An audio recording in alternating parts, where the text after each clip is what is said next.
किस भगवान का पूजा करूं यार। इतने 33 करोड़ देवी देवता है और मैं शिव जी से प्रेम करता हूँ या गणेश जी से प्रेम करता हूँ या भगवान कार्तिकेय से प्रेम करता हूँ या माँ काली से प्रेम करता हूँ। रोज उनका पूजा करता हूँ, पर फिर भी मेरे जीवन में समस्या क्यों है? पूजा करने के बाद भी, आराधना करने के बाद भी जीवन में समस्या क्यों है? भगवान को तो मेरे सारे समस्या हर लेनी चाहिए ना, तो फिर ऐसा क्यों नहीं हो रहा है? तो इस प्रश्न का जो इस सवाल का जवाब है, ये मैं आपको विस्तार में देने वाला हूं। इसीलिए दोस्तों नमस्कार, मैं पूरब पूरब से एस्ट्रोलॉजी से, और मैं आपके लिए लाया हूं ऐसा एक उपाय जिससे आपका जीवन बदल जाएगा। वो उपाय ये है कि हम भगवान को पूछते तो है रोज, हम रोज मंदिर जाते हैं, अर्चना करते हैं, भगवान को प्रसाद चढ़ाते हैं, मंत्र जपते हैं, पर फिर भी हमारे जीवन में ऐसी कुछ परिस्थितियां रह जाती है जो सुधरती ही नहीं है। और हम सोचते रहते कि यार मैं सब कुछ तो कर रहा हूं, फिर भी क्यों नहीं सुधर रहा?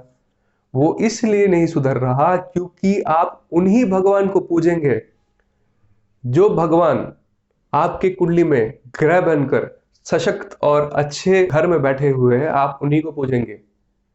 समझ रहे हो मैं क्या बोल रहा हूं? माँ काली शनि की अधिष्ठात्री देवी है। तो अगर आप कुंभ राशि हो, कुंभ लगन हो, या आपके कुंडली में शनिदेव बहुत बलवान है, तो आप माँ काली की तरफ आकर्षित होंगे ही होंगे, जरूर होंगे।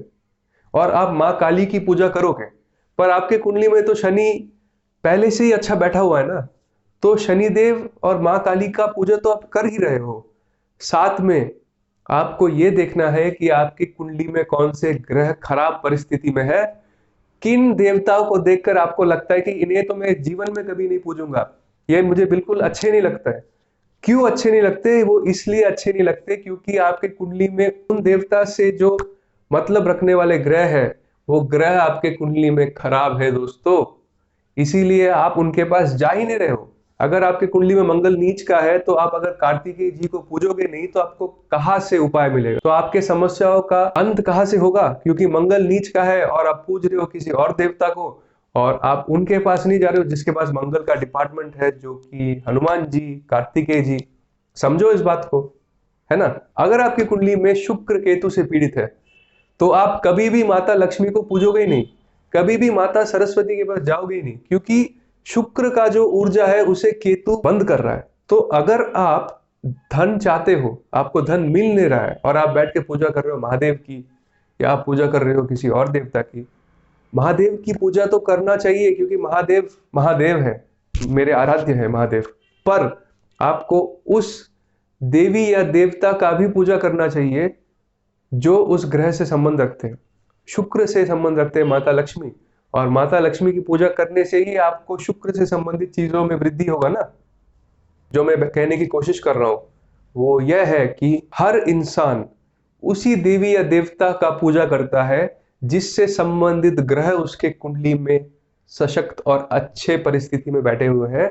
और वो इंसान जीवन भर उन देवताओं को और उन देवियों को नहीं पूछता जिनसे संबंधित ग्रह आपके कुंडली में खराब अवस्था में बैठे हैं। अगर आपकी कुंडली में बुध नीच का है या बुध वक्री है, तो आप कभी भी नारायण के पास नहीं जाओगे, महाविष्णु के पास नहीं जाओगे। पर कृष्ण, नारायण, महाविष्णु ये बुद्ध को दर्शाते हैं, तो अगर आप उनके पास जाओगे नहीं तो आपका बुद्ध कहां से ठीक होगा? अगर आपकी कुंडली में बृहस्पति खराब है, तो आप कभी भी गुरुजनों का सम्मान नहीं करोगे।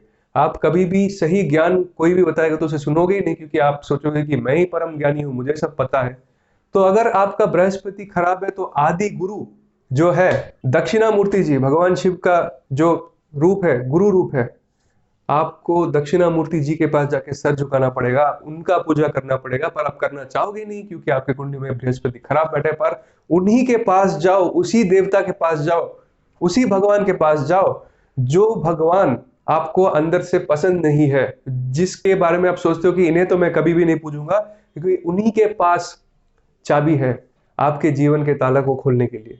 तो इस बात को समझो, ये बहुत गहरी बात है और मैं ज्यादा नहीं बोलूंगा क्योंकि वही समझे जो उसको समझने के लायक है।